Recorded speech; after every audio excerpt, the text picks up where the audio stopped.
Michael, ahead of opening day, how do you feel?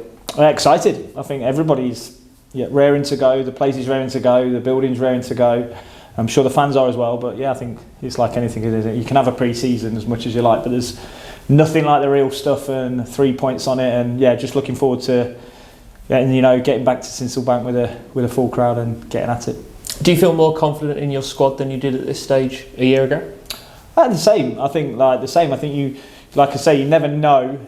Coming out of pre-season, you can do really well, and other pre-seasons have done really bad and started really well. So you never really know, I think, until the first game of the season. But I think it's going to be, like always, a really competitive year, really competitive league, and we just have to do our stuff and be in every game and try and get 3 points like we do in every game. But we're confident going into the first game that we can get something out of the game. We'll talk about transfers in a bit. Just first on the game itself. What do you make of what Reading have done over the summer? Obviously, some very familiar face. I think they've been quite astute with what they've done. I think when you look at the areas that they probably struggled in, I think that's where they've really gone after.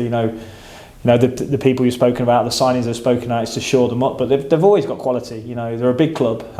For me, they're always finished top half of this league, if not push for the playoffs like they have consistently. The takeovers settled down and all those bits. But they're a big club, we know that. But when they come to our place, we want to give them a good game and see if we can get the 3 points and be positive that if we're us, we can get something out of it. We've seen a couple of clubs in League One in particular spend big money this summer. Do you see the league shaping up in a similar way to what it did last year with a couple of sides leading away? I think so. I think you'll see, I don't think it's the same as we had with, Birmingham, but I do think you've got teams that are, if you like, spending heavy to try and get out of the league. But I think that's every league. You'll have the differences in the clubs, but for sure the spending's carried on. But for me, I always say it doesn't really matter. We're just going to do what we do, look after our house, and try and do it our way, and try and get the 3 points. So let everybody else worry about what they're doing, and we have to worry about what we're doing. Tom Bailey signing a new contract. How important was that for you to get done?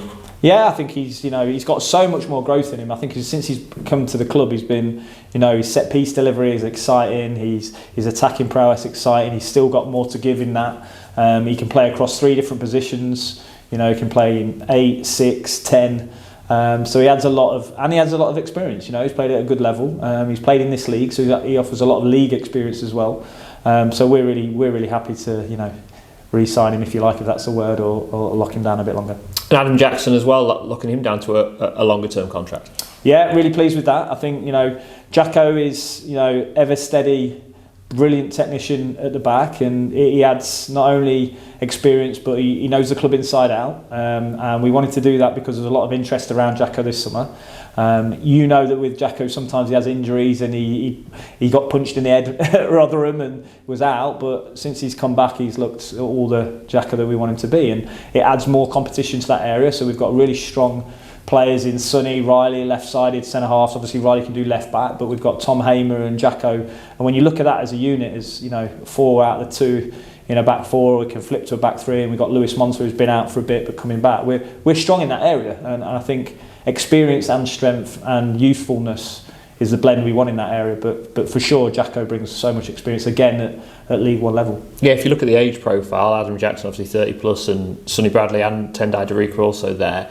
Is that something you wanted? Is that something you felt was lacking in that area of the pitch? I wouldn't say lacking. I would say that League One experience in the box when you're defending is so key. So when you look across the league, there's no doubt in my mind that the older, more experienced players of this level can cope better than some of the younger ones. And that's not to say a young 18-year-old can't deal with the game, but there's definitely things going on in League One that, as a loanee, as a young 18-year-old, as a defender, they come later. The reality is that the young defenders come later, 24, 25, because what you need to do with your defending. So, but for us, it's not really about age, it's more about the experience that they bring in that area of the pitch, and hopefully they can show that in the 50-odd games we're going to have this season. How are things progressing on the transfer front?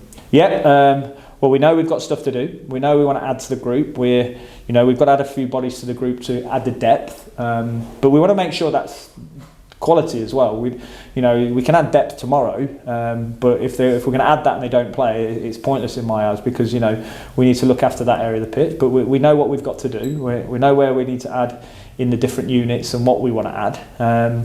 getting them over the line is the thing. And in some cases we're having to wait to think what we're going to get. But there's a month left of the window. Yes, we all want it done. I wanted it done before pre-season, and then you want it done before the start of the season. But unfortunately, timescales aren't happening to the speed that we want. But that's the game. That's football. That's probably why I hate the transfer window when the season starts. I think it's a silly idea, but yeah, we know what we've got to do. Because of the injuries you've picked up in pre-season as well, I guess that would mean some of the younger players who maybe wouldn't have expected to see time on your bench will get that.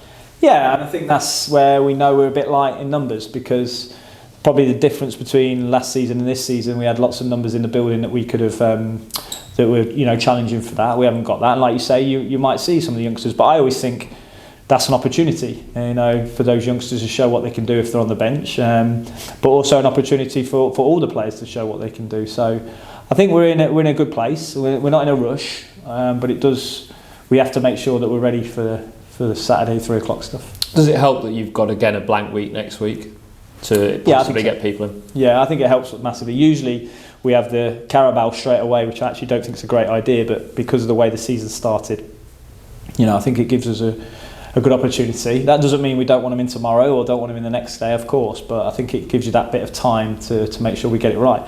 And we have to get it right. I think sometimes when you have loads to do, like you can 8 or 10 like your C clubs do, if 1 or 2 don't work out, that's fine. We have to get our 1 or 2 that we want to do right for what we need, and we know what we need. We know what we need.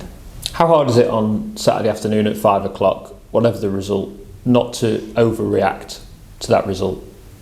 Yeah, I think every manager, every player, every person involved in football on a Saturday in the first game of the season wants to start on a 3-point Saturday, if you like, and everybody wants to go home happy, including the fans, including ourselves. But I think one thing we learned last season, it's a marathon, not a sprint. We got out of the blocks really quick, but we didn't sustain that through the winter months. So I think everybody wants to start well, but there's no panic if we don't. But for sure, it's an opportunity for us to get 3 points, like it is at the end of the season.